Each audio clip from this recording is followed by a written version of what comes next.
नमस्कार दोस्तों, बहुत बहुत स्वागत है आपका मेरे इस यूट्यूब चैनल में। तो देखिए, अभी तो मेरी बहुत ही बुरी हालत हो गई है सोशल एंग्जाइटी की वजह से। सोशल एंग्जाइटी की वजह से मेरी जो पूरी लाइफ है, पूरी लाइफ बर्बाद हो चुकी है। और मैं लाइफ में कुछ भी नहीं कर पा रहा हूँ ना। मैं इस प्लस एग्रोफोबिया भी हुआ है, तो जिसकी वजह से ये काफ़ी दिक्कत मुझे आ रही है।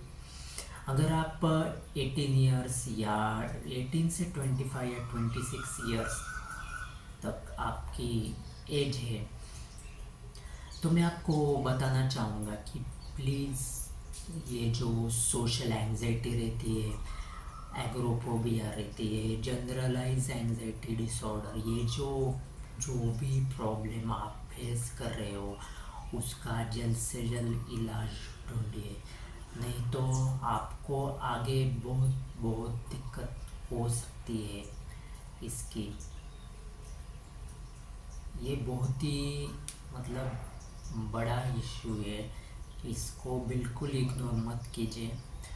क्योंकि अभी कैसा हुआ है कि अभी मेरी एज है 34, और बहुत सारा इशू मैं फेस कर रहा हूँ। मेरे ऊपर फैमिली की रिस्पॉन्सिबिलिटी भी आई है, जिसकी वजह से मैं कुछ भी टाल नहीं सकता हूँ, कुछ भी मैं अवॉइड नहीं कर पा रहा हूँ। मुझे बाहर जाना मस्ट है, बाहर तो मुझे जाना ही पड़ता है। कभी कभी बहुत, सच कहूँ तो कभी कभी मुझे बहुत ही ओवरवेलमिंग वेलिंग फील होता है, ओवरवेलम फील होता है। लेकिन क्या करो, अभी करना पड़ता है। जॉब का जो है, जॉब मैंने जॉब तो मुझसे नहीं हो पा रहा है, और मैं इसका सॉल्यूशन ढूंढ रहा हूँ कि जल्द से जल्द ये इशू कैसे ठीक हो पाए। लेकिन ये जो इशू है, तो ये जल्द से जल्द ठीक नहीं हो सकता है। आपको कंटिन्यू मेडिसिन तो लेनी पड़ेगी इसके लिए। इसका इलाज तो अभी तक परमानेंट सॉल्यूशन जो बोलते हैं, तो परमानेंट सॉल्यूशन मुझे अभी तक नहीं मिला है। तो मैं ये आपको बताना चाहता हूँ, पता नहीं इसका सॉल्यूशन कुछ है भी या नहीं है, क्योंकि ये मेडिसिन पे ही डिपेंड रहना पड़ता है इसके लिए। और अभी ये डिटेक्ट हुआ है कि मुझे थायराइड, हाइपोथायरॉयडिज्म है। तो मैंने एक मंथ पहले मेरा ब्लड टेस्ट किया था, और उसमें ये निकल के आया है कि मुझे हाइपोथायरॉयडिज्म है। और मेरा TSH लेवल जो होता है, अल्ट्रा सेंसिटिव लेवल, वो 7.7 है। और वो 0.3 to 4.4 के रेंज में होना चाहिए। और विटामिन B12 की भी डिफिशेंसी है, विटामिन D3 की भी डिफिशेंसी है। तो देखिए, ये मेरे कभी ख्याल में नहीं आया कि मुझे ये चेक करना चाहिए,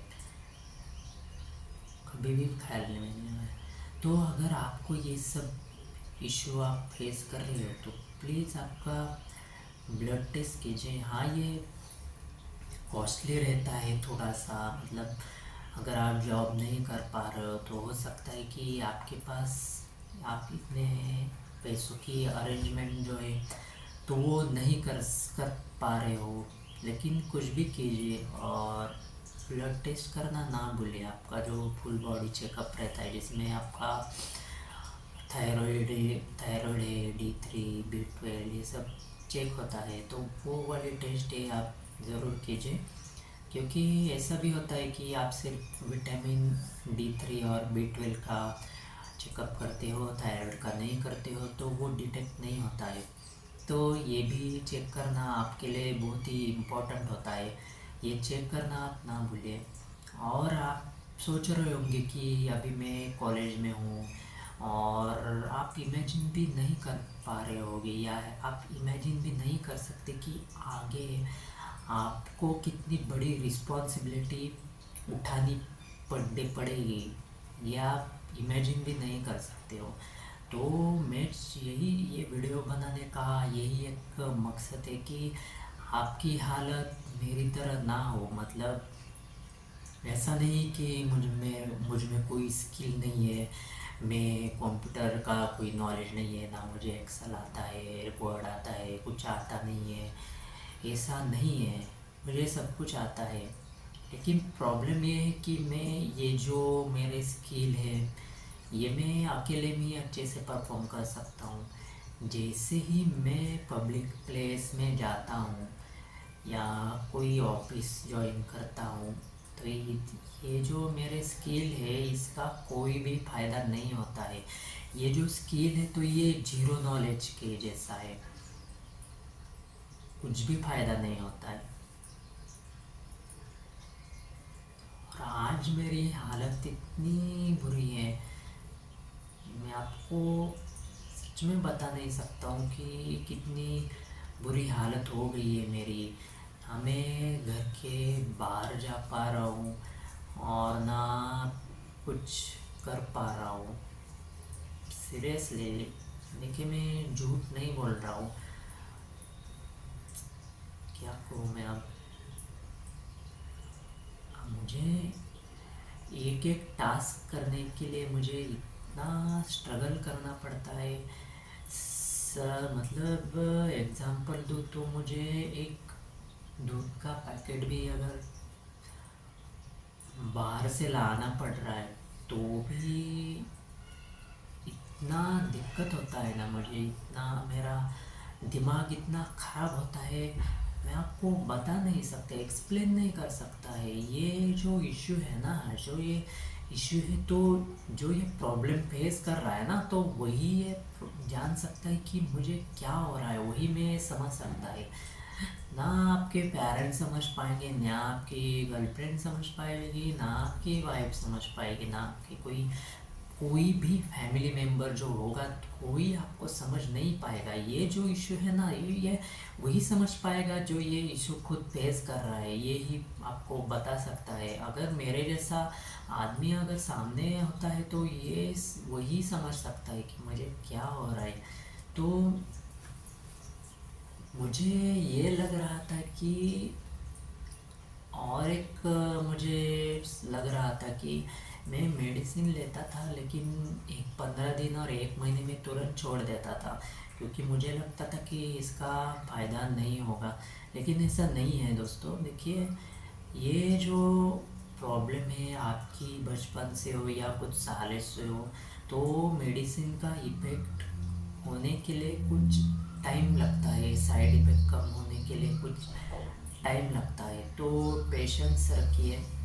और अभी फाइनली मैंने ये डिसाइड किया है कि मैं अभी वापस से मेडिसिन, जैसे मैंने बीच में मुझे एनल फिशर का इशू हुआ था, तो उसकी वजह से मैं कोई भी मेडिसिन नहीं ले रहा था। लेकिन अभी मैं शिद्दत से, मतलब कंटिन्यू मेडिसिन लेने की सोच रहा हूँ। मैंने मेडिसिन भी ऑर्डर की है और उसके साथ ही ये थायरोक्सिन विटामिन की भी मेडिसिन में लेने के लिए प्लान कर रहा हूँ। देखिए मुझे कैसा लगता है, इसका कुछ इम्प्रूवमेंट हुआ है या नहीं हुआ है, तो इसके बारे में मैं वापस से एक वीडियो ये ज़रूर बनाऊँगा। तो प्लीज़ अगर आप मुझे समझ पा रहे हो या मेरा जो भी इशू है उससे अगर आप रिलेट कर पा रहे हो, तो प्लीज़ मेरा ये जो वीडियो है तो लाइक शेयर सब्सक्राइब कीजिए।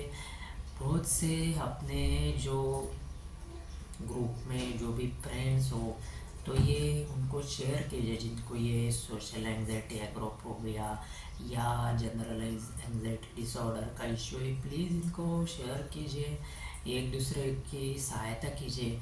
अगर ऐसा है कि आपके पहचान में ऐसा कोई है जिसको ये इशू हो रहा है, तो आप इग्नोर मत कीजिए, उसकी आप हेल्प कीजिए। कैसा होता है कि हम इस सोसाइटी में हमें समझने वाला कोई नहीं रहता है, तो हम अंदर ही घुटते रहते हैं। उसकी वजह से ये इशू और भी बढ़ सकता है। तो प्लीज़ अपना ख्याल रखिए। और आपको ये वीडियो अगर पसंद आया तो प्लीज़ कमेंट कीजिए आपको कैसा लगा है।